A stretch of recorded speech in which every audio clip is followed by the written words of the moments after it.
말씀의 제목은 생명책에 내 이름 적혀 있나이까입니다. 다 같이 시작. 하나님 말씀 봅니다. 계시록 20장 12절에 또 내가 보니 죽은 자들이 물은 대소하고 그 보좌 앞에 섰는데 책들이 펴 있고 또 다른 책이 펴졌으니 곧 생명책이라. 죽은 자들이 자기 행위를 따라 책들에 기록된 대로 심판을 받으니. 자, 계시록 20장 12절의 본문의 말씀을 읽었습니다. 그 가운데 말씀 다 같이 책들이 펴 있고 또 다른 책이 펴졌으니 곧 생명책이라. 오늘 제목이 뭐라고요? 어디에 내 이름이? 생명책에 내 이름 적혀 있나이까, 이런 제목입니다. 자, 오늘 이 본문의 말씀을 보니까 여기는 지상입니까? 하늘입니까? 예? 자, 여러분 이 말씀 보니까 여기가 지금 하늘 같아요? 이 땅 같아요? 보좌가 있다. 이 말은 여기가 어디다? 하늘이다. 그 다음에 이 하나님 보좌 앞에 뭐가 펴 있다고요?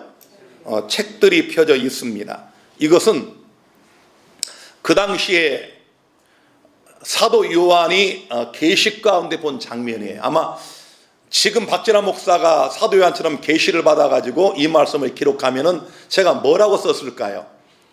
또 내가 보니 죽은 자들이 물은 대소하고 그 보좌 앞에 섰는데 노트북이 펴 있고 또 다른 노트북이 펴졌으니, 아마 이렇게 제가 기록할 수 있어요. 무슨 말인지 이해가 되시죠?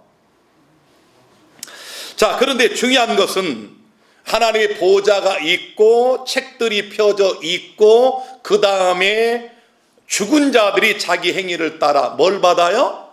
심판을 받습니다. 자, 근데 여러분 이 말씀 보니까 책들이 펴 있고 또 다른 책이 펴졌으니, 이 말씀을 보니까 적어도 여러분이 그냥 막 생각해도 책이 몇 권 이상이요? 2권 이상입니까? 3권 이상이죠. 책들이 펴 있고 하면은 책들은 1권이에요? 2권 이상이에요? 2권 이상이고, 그 다음에 또 다른 책, 생명책 하니까 적어도 하늘에는 3권 이상의 책이 펴 있다는 사실을 확인할 수가 있습니다. 그 다음에 이와 유사한 말씀이 이 다니엘서에도 있는데요. 자, 이런 장면입니다. 이런 장면. 지금 저기 하나님의 보좌가 있고 하나님께서 앉아 계시고 그 앞에 지금 수많은 헤아릴 수 없는 사람들이 서 있죠. 그려본 거예요, 사람이. 뭐 실제 저런 모습은 아니겠지만 우리가 유추해서 그려본 그림이고요. 이렇게 책들이 하나님 보좌 앞에 펴져 있습니다.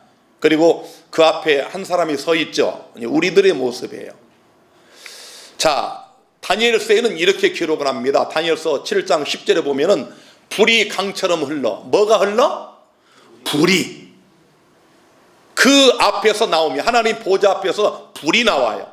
실제 불은 아니고 계시 가운데 본 장면이 이 불이 흐르는 것처럼 보여진 겁니다. 뭐 하나님 보좌 앞에 무슨 불이 있겠습니까? 그렇게 보여진 거예요. 그 다음에 그에게 수종하는 자는 천천히요, 그 앞에 시위한 자는 만만이며 뭘 베풉니까? 심판을 베풀어요. 그런데 뭐가 펴져 있다고요? 책들이 펴 놓였습니다. 자, 이 심판은 뭘 놓고 하는 심판입니까? 책을 놓고 하는 심판입니다. 자, 건불 10년 아십니까? 권력은 10년이 못 간다, 그런 말씀인데, 권력 무상, 참 권력이 무상하다, 이런 단어가 요즘 생각나죠. 대한민국의 제17대 대통령이었던 이명박 전 대통령이 23일 새벽에 구속이 됐습니다. 이명박 전 대통령에 대한 구속영장 청구에서 검찰이 낸 수사 기록만 157권입니다. 여러분, 이런 A4 용지 8만 쪽이 넘어요. 8만 쪽. 여러분, 지금 제가 이렇게 안식일마다 설교할 때 가지고 나오는 이 설교 이 강목이 A4 용지 13장 정도입니다. 제가 한 45분 설교할 때 보통 13장, 14장이에요. 그런데 8만 쪽이면 여러분 상상이 안 되는 거예요. 8만 쪽. 트럭에 실어도 모자라요. 책으로 157권입니다. 자, 이걸 왜 냅니까? 이 세상의 모든 법정에서는 서류 재판이에요. 다른 말로 책 재판입니다. 그럼 말이 필요 없어요. 거기 최후 진술도 하고 변호사가 물어보고 이렇게 말도 하지만은 철저하게 검찰이든 경찰이든 판사든 뭘 갖고 판단을 해요? 책을 가지고 판단합니다. 서류 가지고 하는 거예요. 이 세상에서 징역 몇 년 혹은 몇십 년 이렇게 선고하는 재판도 철저하게 이렇게 책을 가지고 서류를 가지고 재판을 한다면 우리의 영생과 영매를 결정하는 하늘에서의 재판은 어떻겠습니까? 하나님도 여러분과 저의 철저한 기록을 가지고 우리를 심판하셔요. 오늘 말씀 나왔잖아요. 심판을 베푸는데 책들이 펴져 있고 죽은 자들이 다 하나님 앞에 서 있고 그들이 자기 행위를 따라 책에 기록된 대로 심판을 받는다. 이것이 성경이 우리에게 말씀하고 있는 정확한 사실입니다.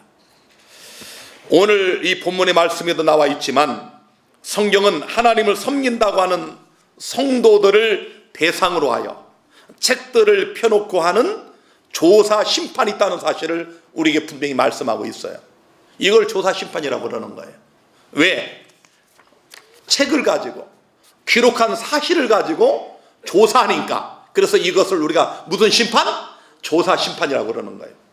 예수님이 오셔서 우리 영생과 영멸을 선언하는 그 심판은 무슨 심판이에요? 언도 심판. 아니, 재판도 여러분 1심, 2심, 3심 있지만은 우리 재판할 때 보면은 그 재판의 절차가 있어요. 그렇죠? 경찰이 먼저 사건을 모아서 조사하고 이걸 검찰에 넘기면 송치하면 검찰에서 이 서류를 근거로 해가지고 기소하고 법원에 올라가면 판사가 이걸 가지고 재판을 하는 거예요. 조사한단 말이에요. 조사. 철저하게 조사. 그래서 판사가 이 피고인에게는 형법 몇 조 몇 항에 따라서 징역 몇 년에 처한다. 땅땅땅. 그게 뭐예요? 선고 심판이에요. 그 다음에 바로 집행을 합니다. 그렇죠? 만약 무죄가 선고되면은 금방 이 포송줄에 묶여왔던 사람도 거기서 바로 풀려줘요. 그냥 풀어놓습니다. 이거 다 풀어요. 그걸 올 때는 법정에 올 때는 이게 묶여왔지만은 무죄다 하면은 바로 그 포송줄 풀고 걸어 나갑니다. 그런 거 우리 요즘 자주 보잖아요. 선고하면 집행하는 거예요. 풀어주느냐, 감옥에 넣느냐, 형을 살게 하느냐, 집행유예로 풀어주느냐, 무죄냐, 집행하는 거예요. 집행. 자, 이 심판은 그러므로 철저하게 하나님 백성들이 심판의 대상입니다. 예수 믿지 않는 사람들은 이미 믿지 않음으로 심판을 받았다고 그랬어요. 그래서 여기 다니엘서 7장 22절에 보면은 옛적부터 항상 계신 자가 와서 지극히 높으신 자의 성도를 위하여, 다 같이 성도를 위하여, 여기 신원하셨고, 이 말은 원어에 보면은 똑같은 심판이라는 단어입니다. 앞에 읽은 이 다니엘서 7장의 그 말씀과 똑같은 말씀이에요. 똑같은 말씀. 앞에 우리 읽은 요 다니엘서 7장 10절에 심판을 베푸는데, 요 심판, 요 단어하고 7장 22절의 신원, 이게 똑같은 단어입니다. 신원은 심판이다. 시작. 그래서 하나님이 누구를 위하여? 성도를 위하여, 다른 말로 우리를 위하여 신원하셨다. 신원은 억울함을 풀어주는 거예요. 여러분, 심판이라고 하는, 재판이라고 하는 것은 여러분, 판사가 딱 판단하는 것에 따라서 감옥에 들어갈 수도 있고, 무죄가 선고돼서 그날로 석방되는 경우도 있어요. 그러므로 심판은 여러분, 철저한 조사에 따라서 형을 언도하여 집행하기도 하지만 그 사람의 억울함을 풀어주어서 무죄 석방할 수 있는 것이기 때문에 이거 심판이라는 단어를 신원이라고도 합니다. 다시 한번, 이 조사 심판의 대상은 누구라고요? 성도들입니다. 놀라운 것은 이 심판의 결국이 뭡니까? 때가 이름의 성도가 나라를 얻었더라. 할렐루야. 이 조사 심판의 목적이 뭐냐? 하나님 백성들에게 영원하고 영원한 하나님의 나라를 얻게 하는 것입니다. 아니, 얼마나 감사해요. 아니, 일반 개신교 사람들이 우리 재림교회를 이단이라고 하면서 뭐라고 그러는가 하면은, 아니, 무슨 성도가 심판을 또 받느냐, 예수 믿고 이미 구원을 받았는데 무슨 심판이 있느냐고 그래요. 그러니까 조사 심판 때문에 재림교회는 이단이라고 그래요. 여러분, 우리가 다 여기 예수 믿잖아요. 우리 중에 누가 구원받을지는 아무도 모릅니다. 성경에서 미련한 처녀, 슬기로운 처녀, 알곡과 가라지, 좋은 물고기와 못된 물고기, 충성된 종과 게으르고 악한 종, 이 구분은 예수 믿는 사람과 믿지 않는 사람의 구분이 아니에요. 우리 예수 믿는 사람들, 이 교회에 들어온 우리들 중에 두 부류를 가리키는 거예요. 그러니까 우리는 누가 미련한 처녀인지 누가 슬기로운 처녀인지 모르잖아요. 아니, 여러분들, 우리 이동영 장로님은 미련한 처녀, 그려보세요. 우리 장로님 품성이 평소에 예수님과 훌륭하지만 아마 약간 얼굴이 일그러질 겁니다. 우리가 절대로 누구를 미련한 처녀라 할 수가 없어요. 누구만 아십니까? 하나님만 아셔. 그래서 조사 심판하시는 거예요. 이 두 부류 중에 누가 하늘에 적합한지 이걸 하나님께서 가르시는, 좋은 물고기는 그릇에 담고 못된 물고기는 버리고, 이것이 조사 심판이에요. 자, 놀라운 것은 계시록 20장 15절에 보니까 누구든지 생명책에 기록되지 못한 자는 어디에 던지옵니까? 불못에 던지옵니다. 이 심판의 결과가 생명책에 이름이 있느냐 없느냐 이겁니다. 생명책에 이름이 없으면 불못, 유황불에 던져져서 영멸을 당한다고 성경은 말씀하고 있습니다. 징역 몇 년 사는 게 아니에요. 영멸입니다. 영멸. 여러분, 영생의 반대가 영멸이에요. 영원한 생명을 얻느냐, 영원한 멸망을 당하느냐, 이것이 뭐에 따라 결정됩니까? 이 심판의 결과에 따라서. 이 심판의 결과는 생명책에 우리들의 이름이 있느냐 아니면 없어지느냐, 이런 문제예요. 아시겠습니까? 예수 믿는 사람은 생명책에 이름이 기록이 되는데 이 이름이 끝까지 존재하느냐 사라지느냐 지워지느냐, 이 문제예요. 여기 말씀 보세요. 출애굽기 32장 31절부터 보면은 여호와께로 다시 나아가 여짜오되 슬프도소이다. 이 백성이 자기들을 위하여 금신을 만들어 싸우니 큰 죄를 범하였나이다.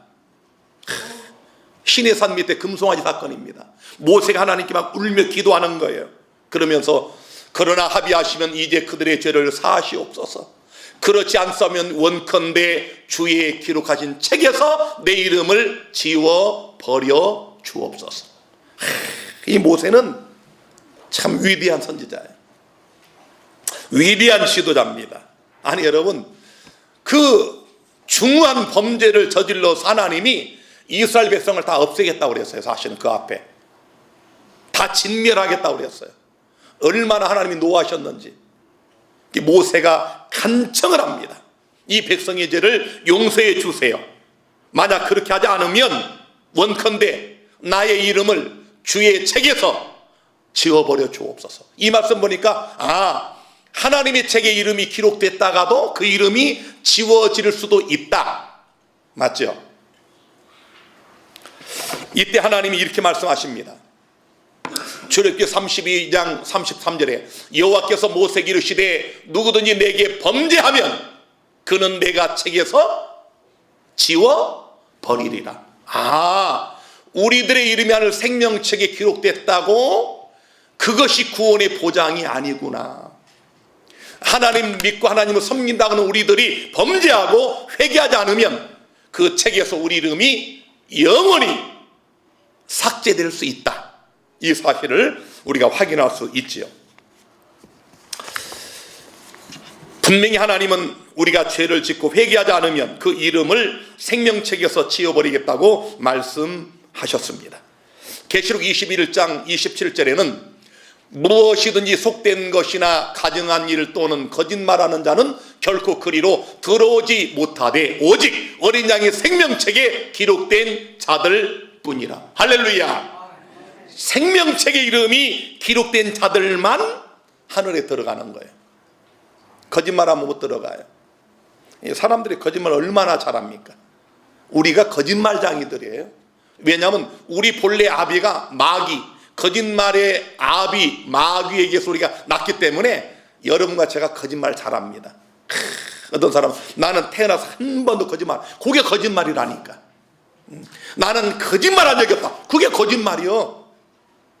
우리는 거짓말장이다. 시작. 크게 좀 하세요. 우리는 거짓말장이다. 다시 한번. 나는 거짓말쟁이다. 우리가 다 거짓말장이들이야, 우리가. 그런데 성경은 거짓말하는 자는 결코 그리로 들어오지 못한다고 그랬어요. 그래서 우리는 거짓말하는 일을 버려야 되겠지요.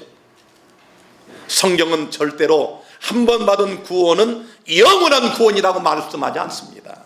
그렇게 믿는 사람들이 있어요. 여러분, 진용식 목사 잘 아시죠? 제가 과거에 성경 토론 많이 했던 우리 재림교회 킬러를 자처하는 이단 비평가라고 하는 사람인데, 제 카페에 며칠 전에 어떤 분이 이런 글을 올려놨어요. 진용식 목사와 안산 상덕교에서 이단 상담을 했습니다. 그래서 그 상담 내용 중 알려드려야 할 것이 있네요. 제가 질문을 했습니다. 진용식 목사한테 질문했어요. 하나님을 영접하는 영접 기도와 회개를 한 후에 점점 하나님을 떠나 교회도 안 다니고 간음하고 폭행하고 살인하다가 하나님 생각도 안 하다 갑자기 죽게 되었습니다. 이 사람 구원 받습니까? 그랬더니 진용식 목사가 그럼 구원 받지. 그 외에 여러 글이 있는데, 아니 여러분, 이런 상상할 수 없는 거짓 구원론이 대한민국 개신교에 판을 치고 있어요. 아니 얼마나 좋아요 여러분. 이게 사실이라면 이 죄 짓는 사람들이 얼마나 좋겠어요. 그냥 한번 예수 믿으면, 한번 침례받으면 영원한 구원을 받은 사람이기 때문에 뭐 하나님을 떠나든 죄를 짓든 아무렇게나 살든 이 사람 구원 받습니까? 그럼 구원 받지. 요게 거짓 기별자들이에요. 우리가 거짓 선지자 하면은 뭐 홍영선 씨나 뭐 이런 이상한 사람들만 생각하는데 그렇지 않아요. 우리 개신교회 안에 이 거짓 기별자들이 수두룩합니다. 그렇게 아무렇게나 살아도 구원 받는다. 귀를 즐겁게 하는 거예요.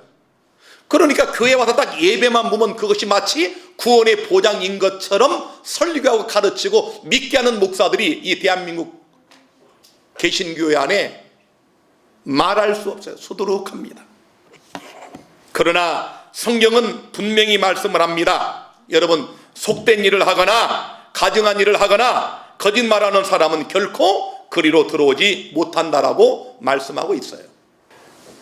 자, 여러분 여기 계시록 14장에 보면 이런 말씀이 있습니다. 이 사람들은 여자로 더불어 더럽히지 아니하고 정절이 있는 자라 그 입에 거짓말이 없고 흠이 없는 자들이더라.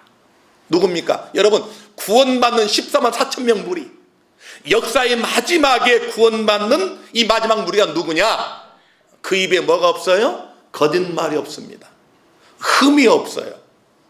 여러분과 제가 거짓말 많이 하는 이런 사람들이었지만 하나님의 은혜를 통하여 예수 믿고 구원을 받았기 때문에 여러분 모든 거짓을 버리고 우리 입에 흠이 없는 하나님 앞에 정결 있는 신부들이 되기를 간절히 바랍니다.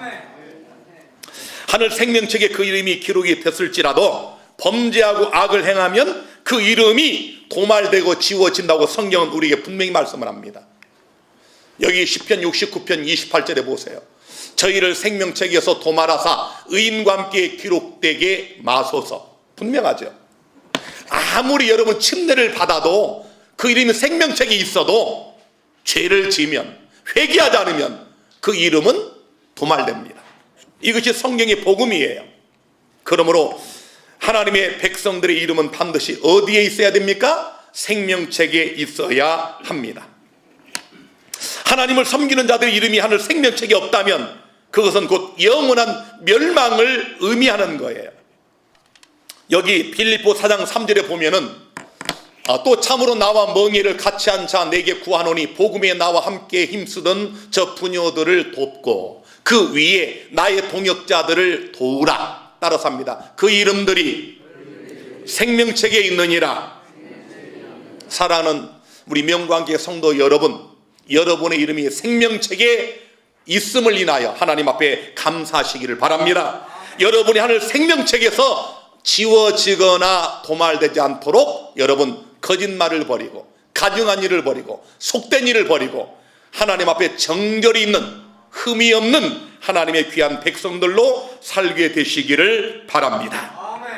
자, 그러면 우리 이름이 언제 하늘 생명책에 기록이 될까요? 오늘 말씀의 중심이 이겁니다. 우리 이름이 언제 하늘 생명책에 기록이 될까?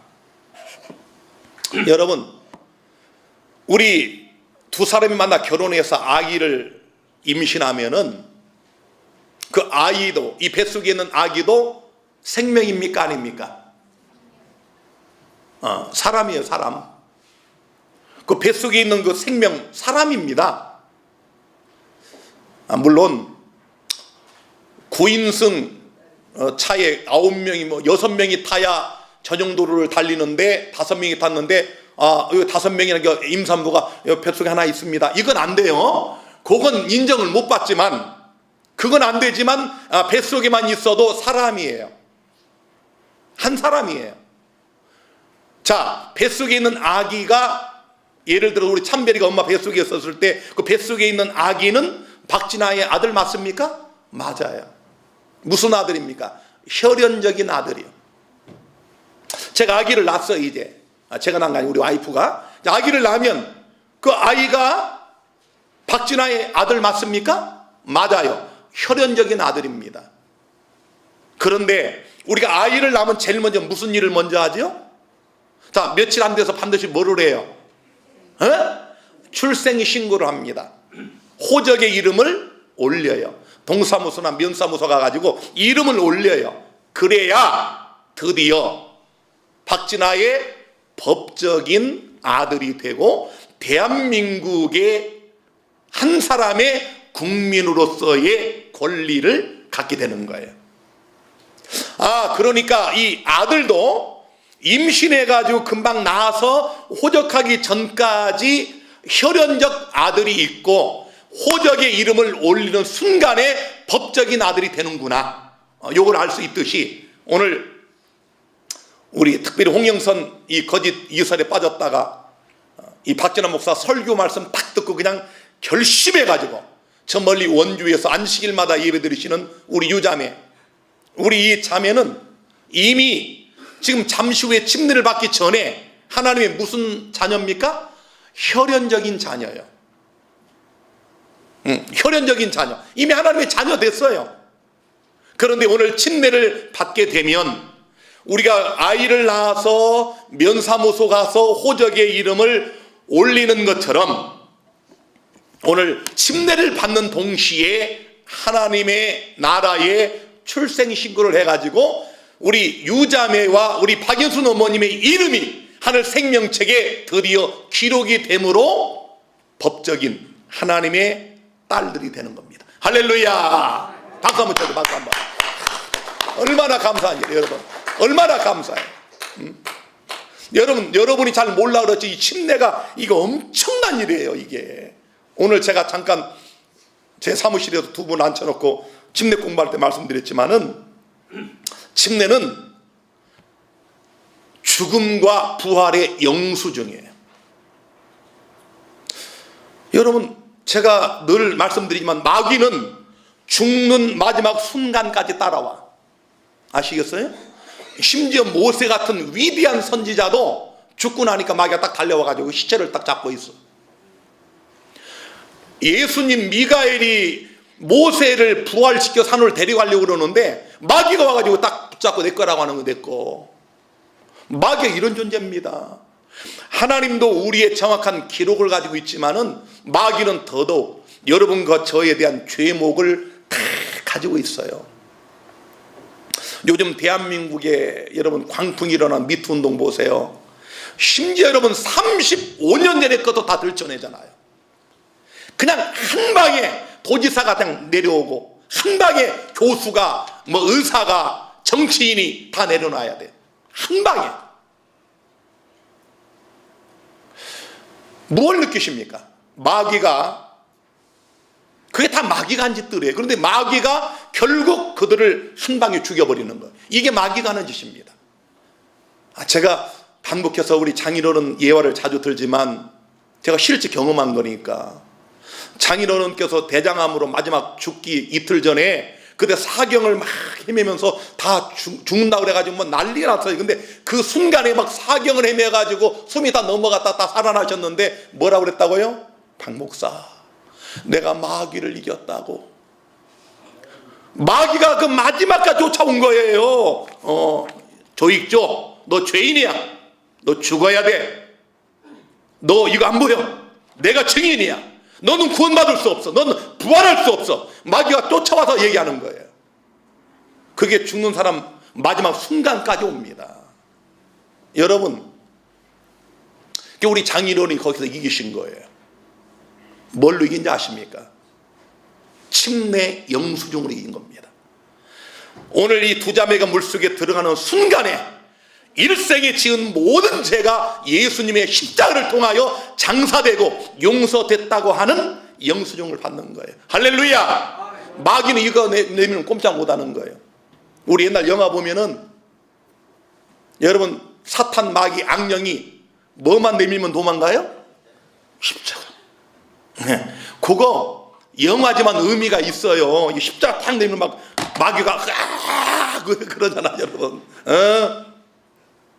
마귀가 여러분 너는 죄인이야, 너는 부활할 수 없어, 너는 죽어 마땅해 이렇게 속삭일 때 여러분 우리가 예수 그리스도와 함께 십자가에 못 박히는, 그래서 침례를 통하여 그것을 확증받은 이 영수증을 믿음으로 내미시기를 바랍니다. 여러분 나중에 돌아가실 때 마귀가 속삭이면 그때마다 여러분 나는 예수님의 이름으로 침례를 받았다. 그러므로 내 모든 죄는 예수와 함께 십자가에 못 박혔다. 이걸 주장을 하세요. 마귀는 도망갑니다. 그거예요. 그 다음에 침례는 부활의 표식입니다. 부활의 영수증이에요. 야, 사람이 죽으면 그 말이지 어떻게 다시 부활할까? 오늘 두 분이 침례식을 통해 그 확증을 받는 날이에요. 물속에 들어갔다 나오는 순간에 이게 부활의 영수증이라니까요. 부활의 보증이에요. 네가 나를 믿고 나와 함께 물속에 들어갔다가 나왔기 때문에 내가 십자가에 죽었다가 그 다음에 3일 만에 부활한 것처럼 너도 반드시 썩지 않고 죽지 않을 몸으로 부활한다. 이것에 대한 보증이 오늘 침례를 받고 물에서 올라오는 순간에 주어지는 것입니다. 이 얼마나 놀라운 사실이에요. 우리 유자매가 제 말씀 듣고 홍영선 시리즈를 통해서 말씀을 다 깨닫고 3월 1일 날 거기 안 가고 한 일주일 전에 결심을 하고 그 다음에 제 말씀 다른 걸 막 찾다가 들어보니까 이 침례 설교가 있어. 이게 딱 듣고 아이고 목사님 전화가 왔어요. 나 당장 침례 달라고. 이게 정상적인 침례예요. 누가 막 받으라고 하니까 그냥 억지로 그냥 이 교회에 그런 침례가 수두룩해. 제가 정직히 말씀드리면 10명 침례 받으면 그 중에 8, 9명 다 그렇게 받아. 대략 막 누가 받으라고 하니까 막 억지로 그냥 막 침례 받는 날 막 전화해가지고 아유 오늘 오셔야 되는데 택시 타고 오세요. 내 택시비 드릴게. 막 그렇게 받는 침례가 한둘이 아니야. 그거 침례가 아니 목욕이에요. 목욕. 그런 침례는 인정받지 못해. 내가 그리스도와 함께 십자가에 못 박혀 죽고 내가 그리스도와 함께 부활하는, 여러분 이 놀라운 상징이 침례 안에 들어있는 거예요. 다시 한번 묻겠습니다. 여러분, 여러분의 이름이 하늘 생명책에 기록되어 있습니까? 아이고 이게 아멘이게 적어. 여러분의 이름이 하늘 생명책에 기록되어 있습니까? 그거 없으면 여러분 영멸에 처해진다니까요. 이름은 존재의 표시가 아닙니까? 이름은 살아있다고 하는 증거예요. 우리가 이게 이름을 부르면 대답을 하잖아요. 이름을 부르면 바로 그것입니다. 오늘 침례를 받고 이제 물에서 나오는 순간에 하늘 생명책에 이들의 이름이 기록이 됩니다. 이름이 기록됐다고 하는 얘기는 여러분 하나님이 이들을 영생적 존재로 간주하겠다는 그런 얘기예요. 영생적 존재로.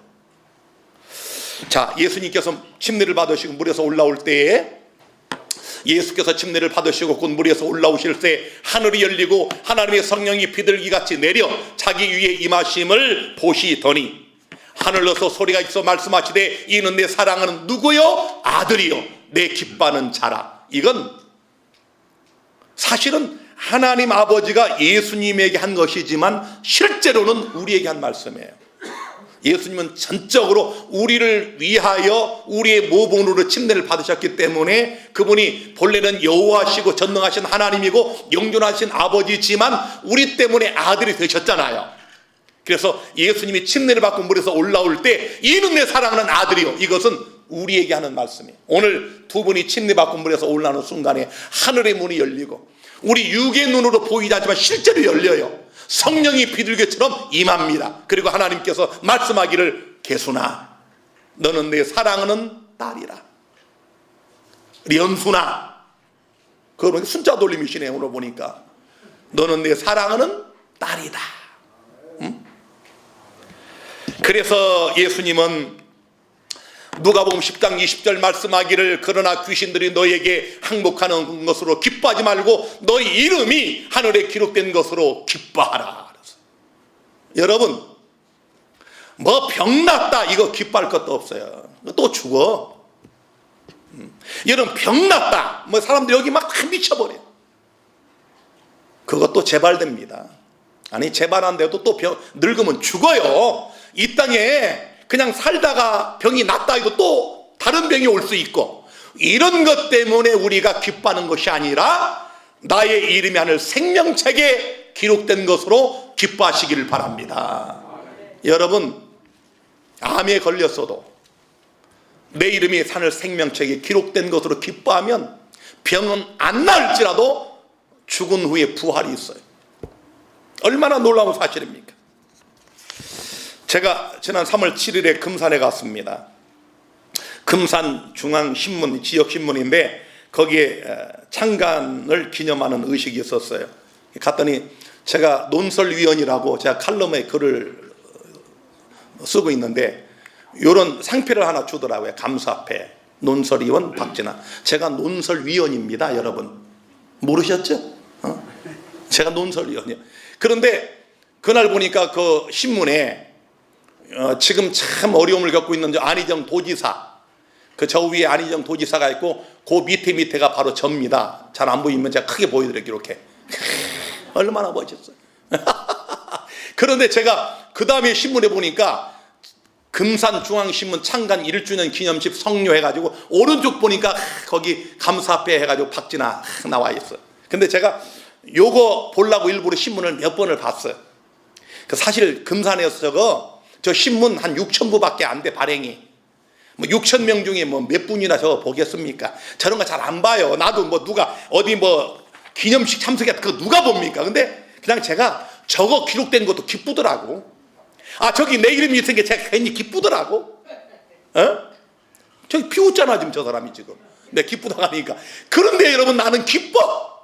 그런데 여러분, 하물며 우리들의 이름이 하늘 생명책에 있다면 이것이야말로 얼마나 놀라운 기쁨이 될까요? 오늘 이 침례받는 두 분은 하늘 생명책에 그 이름이 기록이 되면서 오늘부터 법적인 하나님의 자녀로서의 권리와 특권을 누리게 됩니다.